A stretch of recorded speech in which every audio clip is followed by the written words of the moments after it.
Our next guest has hosted a terrific power showcase. In fact, it's called the Power Showcase.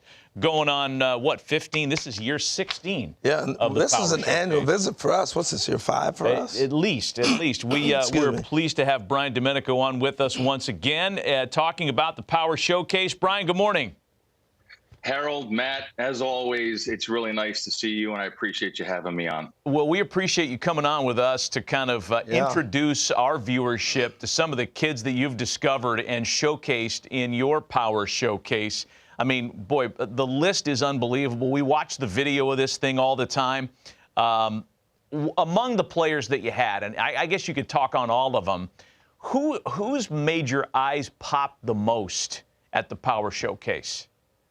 Well, as far as this year, I mean, it is tough because this was a year where there wasn't like that big human interest story of like the 525-foot home run or something along those lines. But there is a player by the name of Hogan Nelson who has attended 5 Power Showcase events, and he's actually a 3-time Power Showcase champion and won it as a 13-year-old and a 14-year-old. And then last year had to make a really big decision. He's one of the top quarterbacks in the state of Texas, and decided last year, after having a really good showing at area code, to kind of shift gears and focus strictly on baseball. And he came back as an underclassman and won in dramatic fashion. And he is one of those individuals that has the it factor. When the pressure mounts the most and his back's against the wall, somehow, some way, he comes and he ends up pulling through and winning. And that's one of those unique DNA things that I think scouts and college coaches look for.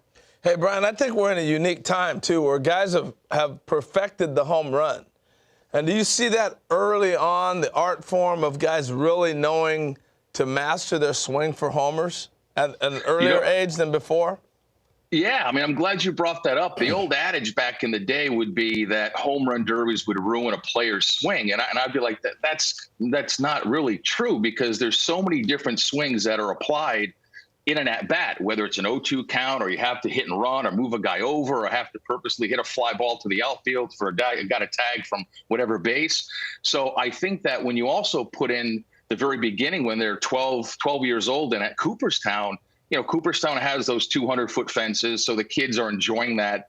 Then they go to the Hall of Fame, and the nostalgia of looking at Babe Ruth's bat and a lot of the old uniforms. Now, they're too young to really appreciate all that, but it kind of starts there. And then they come to the Power Showcase, and knowing that they're coming to the Power Showcase and ending up at the other end of the rainbow in a major league stadium to kind of be a big leaguer and whet their palate for greatness and have that prosperous energy wash over them. Now it trickles back to, okay, how are we going to prepare for this? And with how all the great metrics today with blast motion and hit tracks and how and Rapsodo and how their videos can be broken down, and how all of the hitting coaches are vast in so many different philosophies that they break down the kids' swings, and they really start to learn how to do that. Now, you can attest to this, Harold, that when you hit a ball and you square one up, it's smooth. It's one of the most beautiful moments in all of baseball, and obviously you have to elevate to celebrate. Elevate to celebrate. I love it. That's a good Gary line. Templeton couldn't have said it better himself. That's a good line. Hey, so how do I get invited if I'm a kid, and how's that process work to get there? If Matt wants to be a 13-year-old again, how's he get into this deal?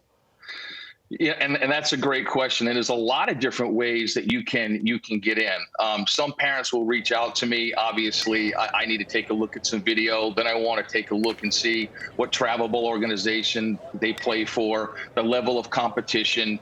And listen, I don't always bring in the absolute very, very, very best guys. There are some big lumbering young players that they just need to set some goals. And it's only a matter of time before the kinetics and everything starts to come together, and they find themselves and they take off. So again, parents can reach out through the website. And again, there's a lot of different ways, Harold. Hey, so give us some names of some players, either prospects in minor league ball or big leaguers who've come through the Power Showcase. Well, I think the most noticeable one was Bryce Harper, obviously. And then you had, Tristan Costas, who's now the starting first baseman for the Boston Red Sox. And when he did the Power Showcase, he hit 5 500-foot home runs, which was really incredible. And then it was Blaze Jordan that you and I had talked about many times. And then he won the junior Major League Home Run Derby. There was a young man by the name of David Denson that hit a 515-foot home run off the Jumbotron. That was back in 2012. Daniel Vogelback. I mean, there's countless guys in the big leagues. Tell us about this DiMaggio Lonero. Oh, DiMaggio Lonero, leaving nothing to the imagination. A very, very cool story. So his grandfather was an Italian immigrant. And so when he got to New York, just fell in love with baseball and obviously the New York Yankees. And when he had his son, which is DiMaggio's father, his name was Bill. When Bill grew up, he obviously was a diehard Yankee fan. So he decided to name his son DiMaggio. And his father was like, well, listen, that's kind of a tough name to live up to. And what's ironic is that DiMaggio actually told his father, and he knew about the event because two of his buddies did the event a couple of years ago, a player named Drew Rapepi, who actually was a two-time Power Showcase world champion. He told his father, he's like, I'm gonna go down and I'm gonna win it. And I think he put out some incredible numbers, 468 feet with his longest home run. And he has tremendous raw power. And like I said earlier, just scratching the surface and his potential. And I think he did Joe DiMaggio pretty proud, for sure. Yeah, I would say these kids are breaking my back looking at these videos. Italians, baby. Like Italians. I understand they also named the family dog Yogi. Is that right? Man, that's right. Living a Yankee dream there. Yeah. I want to ask you about, because there's a couple of 12U and 13U kids that popped as well. And I don't know, for me, the younger they get with the power, I mean, it makes you marvel at the command and the bat to ball skills when the kid's 12 years old. Great point. I think that some kids gravitate towards enhancing their baseball DNA and looking for that next big stage to have to compete upon, like IJ Garza you just saw. That's Tyler Cerruti. That's Sebastian Carthace, who actually won Week 9's Home Run Derby in Cooperstown. Austin Brown, who is a 14-year-old, Harold and Matt, that hit a 479-foot home run. Wow. Here it is right here. He hits it, and it goes off the back of the loanDepot side. Check this out. Looks like Corey Hart. Beautiful, easy swing. Yep. Beautiful, easy swing. Oh, man, it's unbelievable. That is amazing.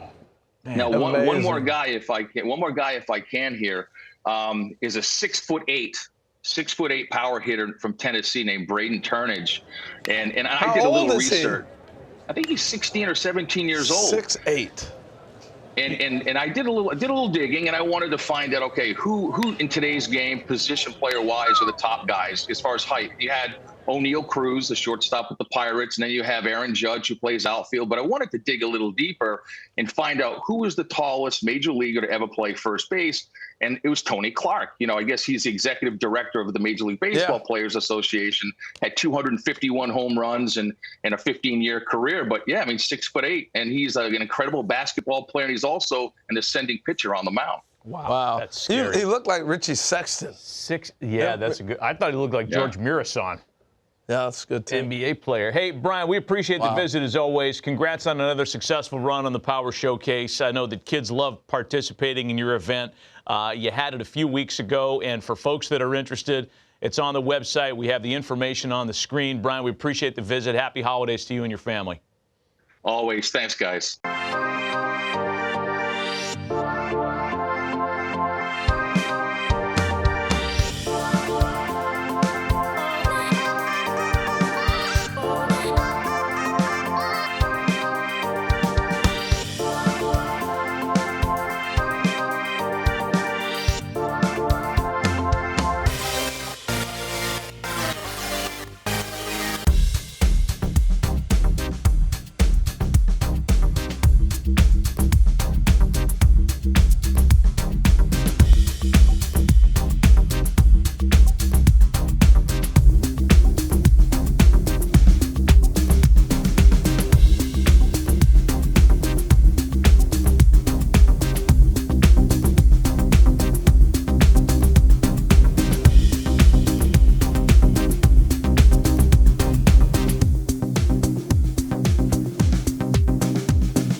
name's Nick Presto, scout with the Kansas City Royals.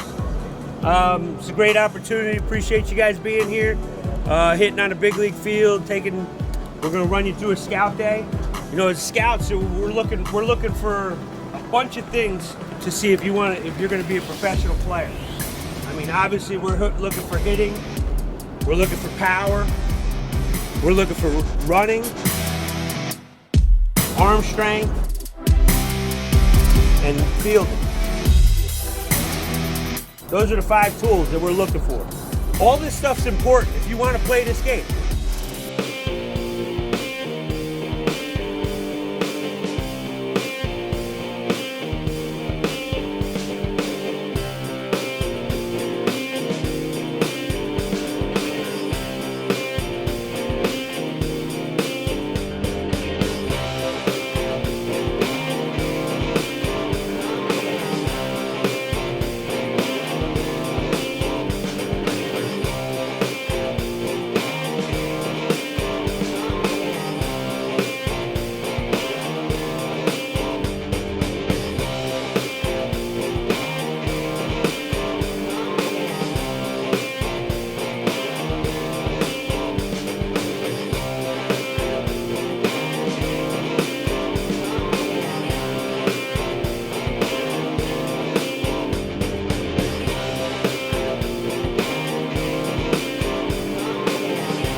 Representing Delaware, a catcher out of St. George's Technical School, Nathan Arterbridge. Nathan led the state of Delaware in home runs with 9 and is committed to Missouri State University.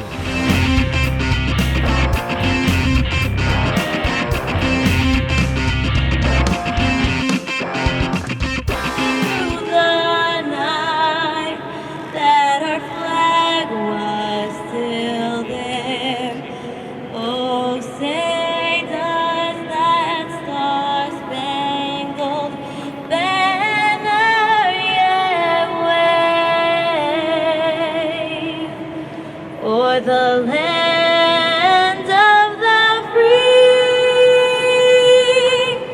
and the home of the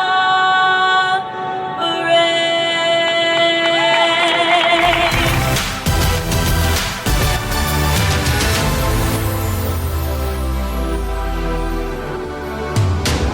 Now stepping in, representing Delaware out of the featured group, here is Nathan Arterbridge.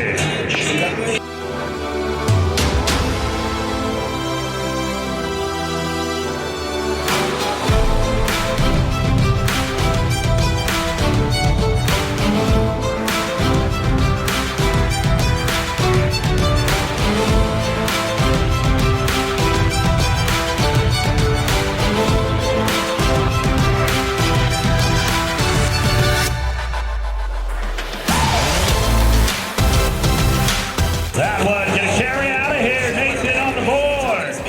373 on the home run to put Arterbridge on the board.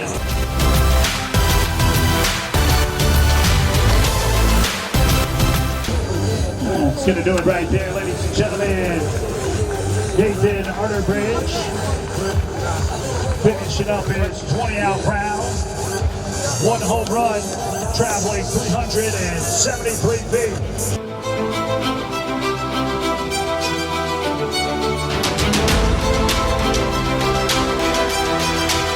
That ball's lifted foul.